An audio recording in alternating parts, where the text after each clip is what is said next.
31 days of Halloween. My name's Tom Spitalere with the Essex County Ghost Project. We're celebrating 31 days of Halloween, 32 events in 31 days. Today we'll be talking about right in the heart of northern Essex County in historic Lawrence, Massachusetts. A beautiful old city, mill town. So today we're going to be talking about the ghosts of Merrimack Valley. Long before Lawrence was in existence, Methuen was in existence, and Haven was in existence. There was another time before that. Time before that, we had Paleolithic sites, Neolithic sites all over the Merrimack Valley, and some sites that are unexplained. We'll start with America, Stonehenge, as far as unexplained. It's roughly about 4,000 years old. Roughly, give or take. There's always, when you do rock, and anytime you're dating rock sites, give or take 100 years. It's a beautiful site located in southern New Hampshire on the Methuen, not too far from the Hampstead line, Salem. It's in Salem, New Hampshire, but not far from the Methuen line or the Hampstead, New Hampshire line. And it's called America Stonehenge. I've never investigated the place, but done a lot of research on this particular place. The reason why we started is early history, today's history. So some say it's Neolithic, some say it's Paleolithic, some say it's earlier than that. I did watch a show years ago called America Unearthed. They actually had an edition on about the Stonehenges. America Stonehenge lines up with England Stonehenge and downtown Tripoli. So that's interesting. They didn't have the type of computer equipment we have today that could actually do that by sight. So this was done either purely by luck, and where I come from, I don't believe in that type of luck, or the people who built these things knew what they were doing. I'm going to go with whoever built these places know what they were doing. So that is one of the earliest sites. In the Danville Sandown area, which was once part Haven, including Salem, which makes part Haven, when Haven first settled in 1644. There's well over 100 sites.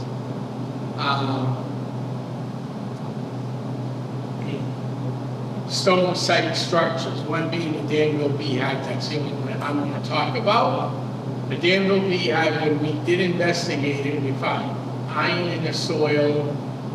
We got some weird hits with the electromagnetic EVP, no EVPs that we could get that day. EMFs. We did hit some hits with the EMF.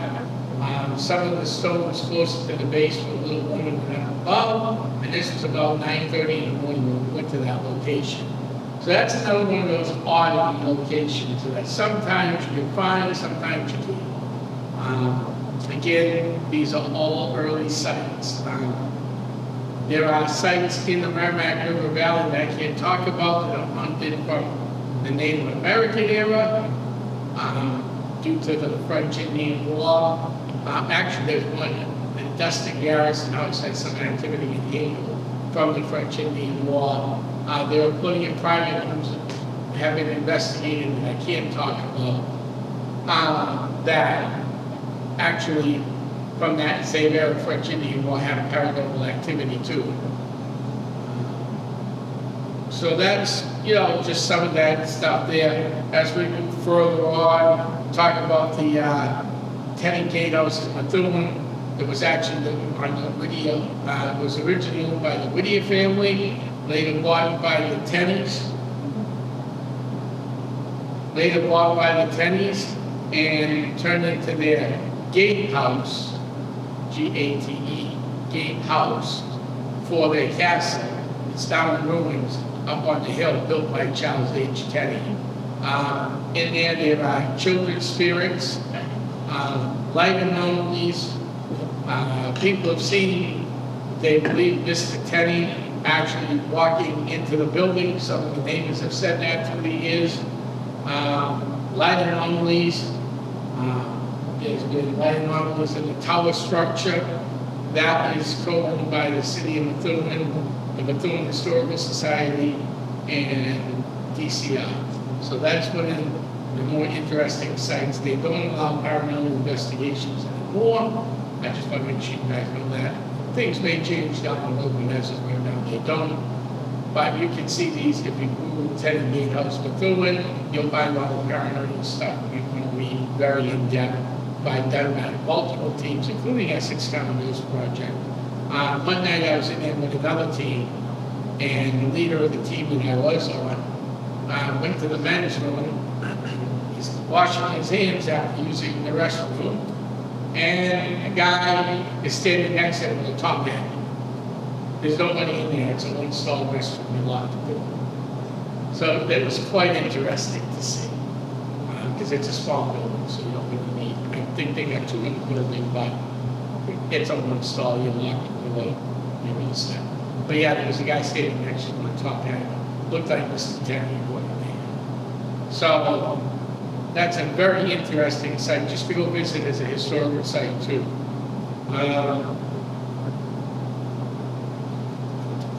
Let's see. Next one we'll probably talk about is Dudley Road in Billerica. This is one of those public roads you go down, but please don't bother the neighbors by sitting there and parking your car on this. A friend of ours at Billerica Public Access TV put a great video out about the Dudley Road, and he got permission to do it. He pretty much debunked it. But the story goes, up on Dudley Road, there's been ghostly figures seen hanging around off the trees, around the trees in the area. It's actually an area that's actually a religious retreat. I know somebody locally who went to that religious retreat who doesn't believe in the paranormal at all. Great Catholic person, probably should have been a nun growing up. She never made it to Dudley, had a family. But very religious family, respect the family totally. She's not a big believer in the paranormal. I've known this person since 5th grade, so we've been friends, so I trust her. I've been out of high school 30 years, so you do the math. Almost 40 years. And she stayed at an overnight event there for women. It was a religious retreat, and she saw stuff happening all night. She has ability, she just doesn't use it. She's a big, and I respect that. Huge believer in religion, and that's fine. We all believe in stuff, and I respect people's beliefs, but she actually saw some figures in that building. I watched the video. The video is interesting. I didn't really watch it fully through yet, just because I'm a busy person. But I am going to watch it through because I got something coming up in that neighborhood. So I'm going to actually watch the video. But check that out at the Merrimack Access TV and learn a little bit more about Dudley Road. They've heard screams too from the woods. This is what you scream. People said they heard that, so that wasn't picked up by the reporter. That was people walking down the street and actually hearing the screams. So it's a real interesting location. I've been there, I've driven through there, but of course I've had permission to do that. And they knew what I was doing there. Please don't drive down the street. Go. Let's just stop the car. Because you don't want that in your neighborhood. These neighbors don't need it. I don't think. Let's go to another side. Down the road from here, Turtle Mountain, another one of those early Stonehenge like sites. This is a rock shape and form of a turtle. It's located on Hauntings Farm in Andover, Massachusetts. It used to be private. I was on it investigating that with my own team, New England Ghost Project, led by Ron Kohler. We actually investigated that. It's called Turtle Mountain. And there's a lot of interesting, that site had some interesting hits that night with if I remember correctly, Maureen, the psychic, was picking up a lot of great things. You could feel things when you go there. It is now open to the public. It's no longer, it's part of the walk trail over there now. I think it's called Hangers Pond Walking Trail or something in that line. Check that place out. It's a great place to go during the day, obviously, with that, because those trails close at night. And this is a great time of year to go walking for trails.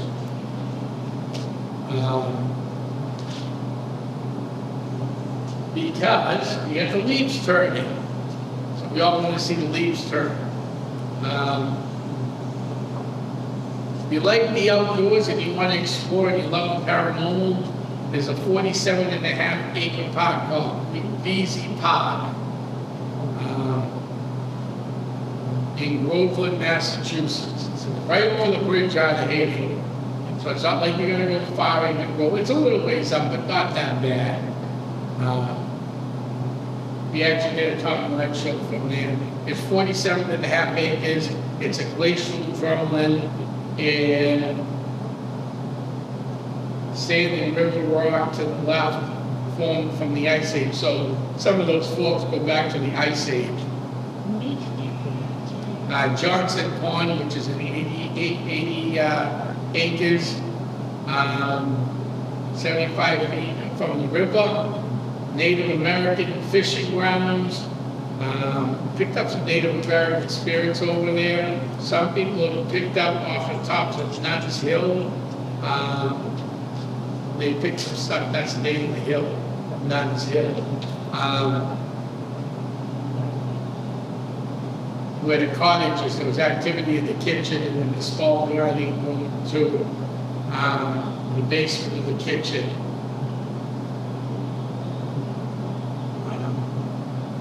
There's been shadow figures, people reported shadow figures to be out on the lawn and stuff, neighbors.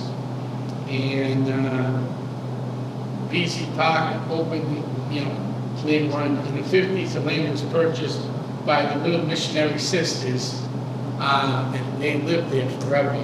But then in 1996, the town established BZ Park. It was the South homeland of the BZ family and turned it over to the town. So that's another great location if you want to see some haunted stuff. In Methuen, the house is no longer standing.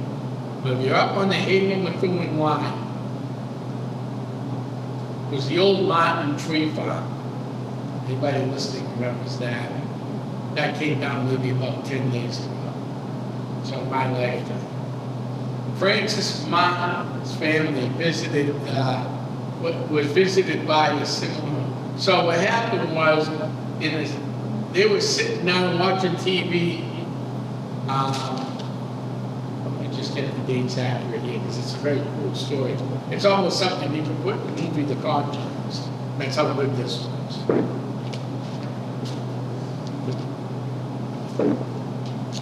On Tuesday, October 25th, 1963, the family was sitting in the family room and noticed this water spot on the wall, and then a pop sound.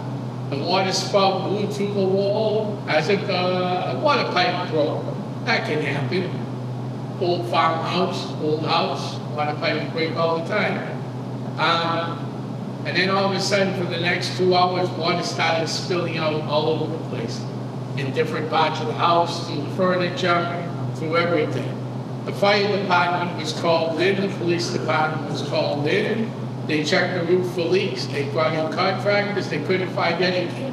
While everything was going on, the Martin family moved to Andover Street, Lawrence, on a short term, just to stay with the in-laws.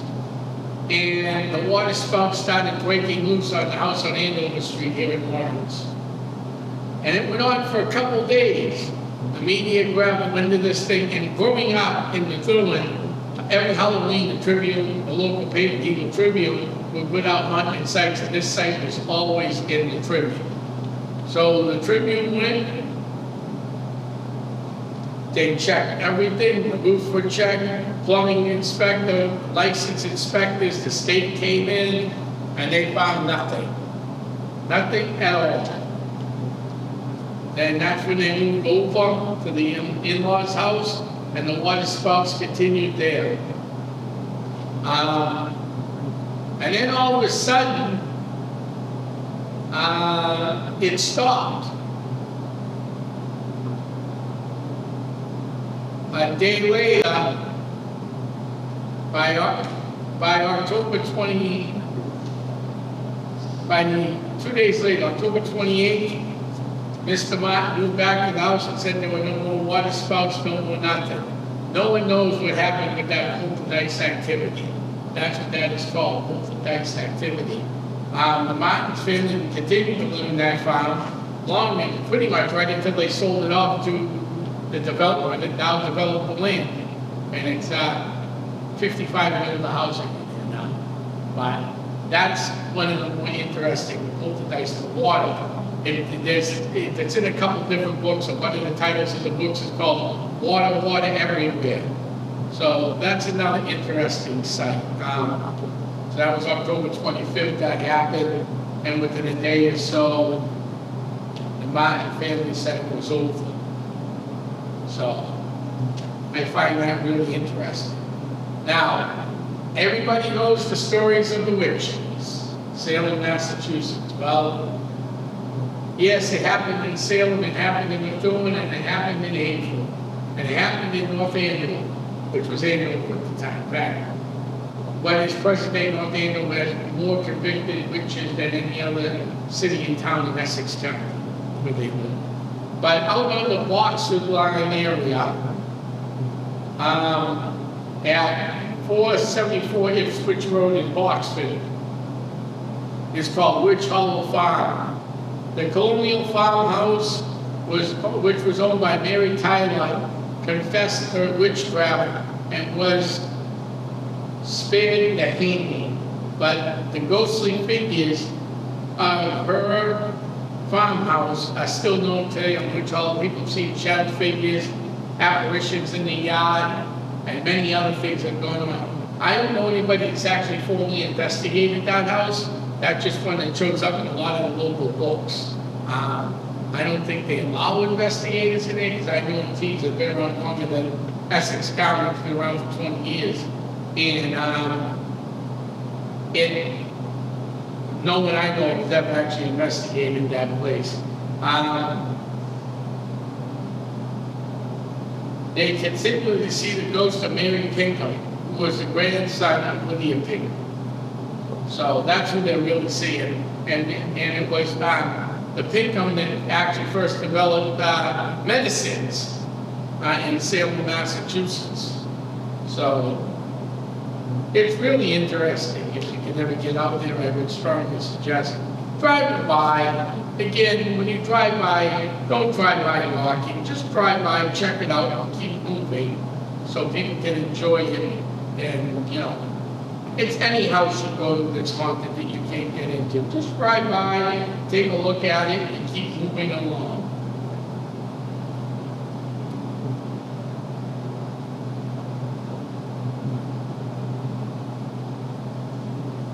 A couple more locations we're going to discuss, and then we're going to wrap it up. If there is anything else we're going to discuss, you can easily reach out to me. And just get my notes. We don't cross anything up. Today has been a day to remember. All right. Some of the other stuff I want to quickly discuss. And I've got some pictures here. Pawtucket Burial Ground in April. There's been full body apparition seen, loss of a cell phone that returned 2 years later, a year later. So one night I'm leaving and ghost walking there for doing ghost projects, and I lost my cell phone. Went back the next day to try to find it, couldn't find it. Almost a year later, someone cutting along found it, put it up on the stones. It was telling me about a blue cell phone they found. I still own that cell phone. It's dead. But I kept it because it was interesting how it just reappeared. Burning phone there. So that's one of the big ones. The Whittier Haunted Bridge Lydia Ann the white lady scene at the old cemetery. The Countess Mary DeWar scene off of East Broadway in Haverhill. We drive down there, sometimes you'll see her body. The stone went missing in the 70s when someone crashed the fence and destroyed the cage, and people started picking and chipping at the stone. So, you know, the people that ran that graveyard pulled the stone and tried to get a new rock and put up there that's chip resistant. So Lydia, the Countess Mary DeWar will actually have a stone for her final resting place.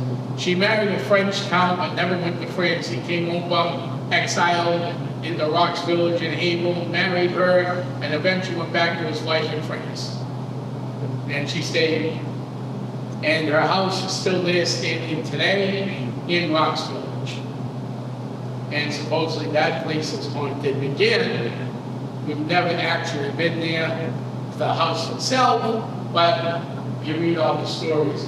So I'm going to head this way, point out some of the pictures that we have here.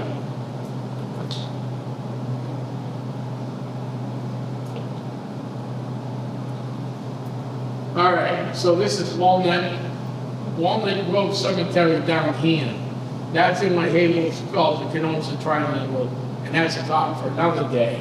But this picture was taken, this cemetery is out in Northern Essex Community College. It's actually surrounded by Kenosha Street and a couple other streets, and the cemetery's in the middle of 4 streets, big cemetery. And that picture was taken. It looks like someone holding a gun.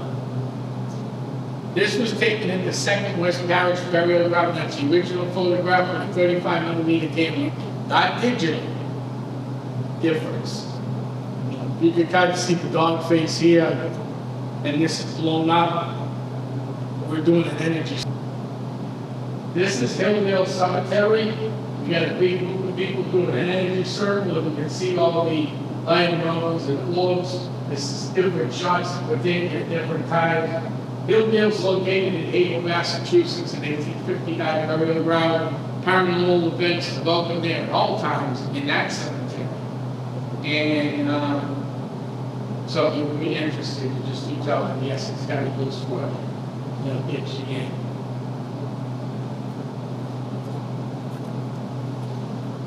All right, we gotta go over here now.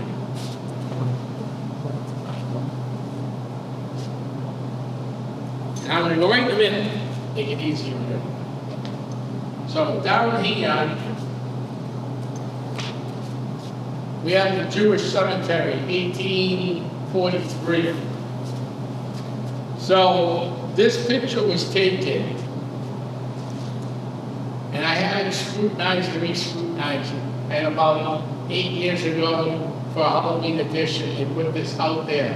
It's called the 9 o'clock Ghost Tribune, scrutinized this, and I asked them to do it to make sure what we caught was in the headstones or anything. So you can kind of see the 2 heads here. This is the Jewish cemetery off of Middle Road in Haverhill, Massachusetts. Middle Road is located across from Whittier Earthquakes.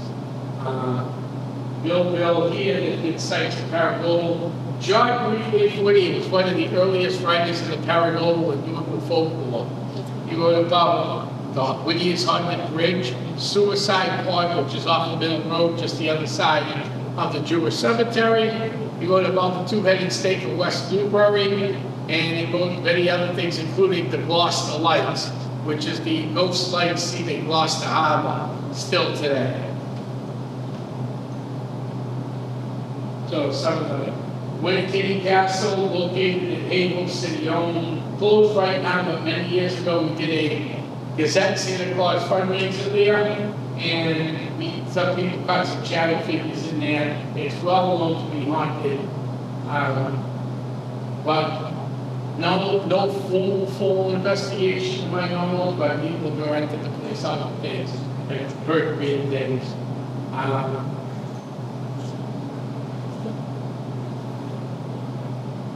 Here's the Countess's house here. This is one of the video homes out of the birthplace. This is the entrance to Winnicott, And this was taken on a Gatehouse about 4 years ago, roughly. You can see the odd lights there, possible UFOs. They weren't taken by me. When I did this talk at the Hagen Public Library years ago, someone that morning in the talk sent me those pictures. And it said it was taken out of a girlfriend's bag, which somewhere off a Gatehouse. I don't know about the address. I know where it is, but that's as far as I'm going to say. Gatehouse Street's off of 108. Gatehouse connects 108 to North Avenue. It's one of the connection points, back roads that people use all the time to avoid the monstrosity of 125 in the avenue. This up here was taken in Great Point State Park. You can kind of see a face here where the light ends. That's a blown up version of the picture. This was taken at the Dustin Garrison house. This was taken with an IR camera at Hilldale Cemetery. This was taken at the old Lawrence Community Access TV studios. We picked up some hits in this area, believed to be maybe Jim Ross. This was in the attic in the old Dustin Garrison. You can see all the weird stuff going on here. And believe it or not, old photographs, my favorite things to buy. If you look real closely, you'll see faces in here that aren't supposed to be there. There's one there, one right there, one right there. You can see why I got it marked. So you do see these. I got a magazine, but I didn't put that one out today. But one of the big Boston magazines about 8 years ago took this photograph inside a local bar somewhere in Boston. Doesn't matter where, it was in Boston. And you could actually see an anomaly in the photograph. I don't have that one with me today. We'll use that another time. But if you know what you're looking for, you can look at magazine articles today and still find things in them that other people have taken. So spirits are all around us at all times. No matter how we look at things. Spirits will always be around us. I'm going to quickly go over some of the equipment. So we're going to go this way. So we use this in a room. If people say, oh, there's something in the room, this in a dark room will light up the whole room. And we put a camera so if someone walks by it, you can see with my hand, you'll see something. So that's one good way of picking up shadow figures and figuring out what's there.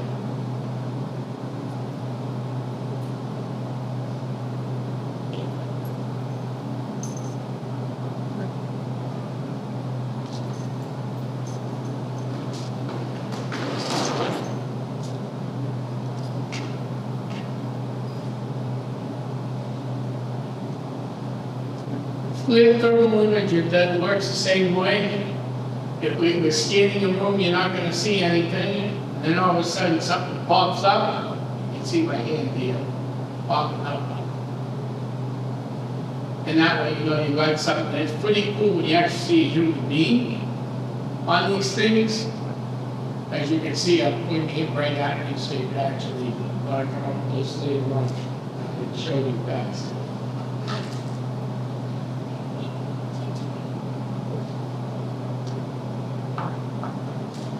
This is the ghost feeder, picks up electromagnetic fields. I got a radio on it, will trigger this. There's no ghost here, it's just no radio. So if this goes up, that means there's some type of electromagnetic field in the area. The K2 does the same thing. As you can see here, sometimes you might do it trigger, but it's close because the type of stones and stuff. So, and this is great. So anything low in the green is safe. The first cup. It's it's gray, so it's hard to see it. Then as it goes up, it gets worse and worse and worse. So, two of my favorite stories to tell with this is I had a really digital one time. So bad, it wasn't even funny. But we went to a house in Manchester. I had the case that the girl got me in and said, you know, the door's too far for you to come from Manchester. I get somebody close. I said, well, no problem. If you still need us at the end, we'll be more than happy to come out. So they go to the house, they tell her, I get all the information I already had. from an interview over the phone to tell me how it was going with the house. And we put the meter on the floor. Well, they put the meter on the floor first. They were there for us. Scared the living daylights out of this poor lady with 8 kids, single mother, in Manchester. They said they had a demon in the house. How did they come to that conclusion? Kind of ridiculous how they did what they did. They put this K2 on the floor, and it started lighting up, so they started asking me questions. Or K2 like this, I should say. So they laid it on the floor, and we people at home, this would be the floor, so it's sitting like this. When I put mine on the floor a day and a half later, so they put theirs on the floor, they were asking questions, they asked if there was a demon in the house, and answered yes. And then the guy said, well, I don't handle demons, but I have a friend who handles demons, and they charge. Well, anybody in their right mind doesn't charge to get rid of demons because there's no guarantee. It's not like calling a plumber, electrician, and something breaks and they can guarantee they work. There's no guarantees in the garden. So they put this thing on the floor. And it was, when I put mine on the floor, exactly, I'm surprised they didn't notice it, but they did. So they asked the question, there was a demon, and it all lit up. It went up to the end. It seemed like it's pretty tricky too.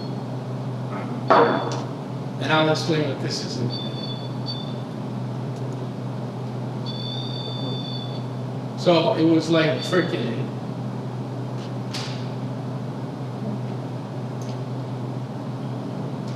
So it went off anyhow. Okay? And I'm saying to myself, there's something that's not right about this. Because the EMF was acting when I put it down. So I asked if there was a basement, went into the basement. And up above was exposed wiring, long story short. The K2 meter was picking up exposed wiring. So I went upstairs, I asked if the tooth fairy was there and said yes. I asked if the demon was there and said yes. I asked if Santa Claus was there. You could have asked anything and it was going to answer yes. So one of my team members at the time was an electrician and wired none of the low, so we would stop the electromagnetic field from going through because it was bare wiring. It was in an apartment. Whoever was working on it, who got that, shut the 2 wires, connecting the wires and everything. So everything was safe. There was spirit activity in the house, but there was no demons.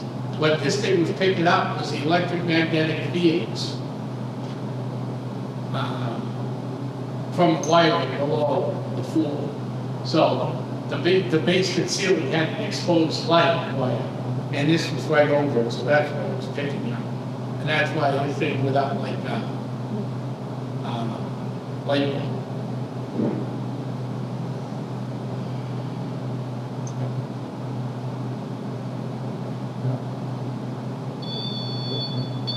This is a REM call. So someone says, oh, I see a ghostly figure walking up those stairs.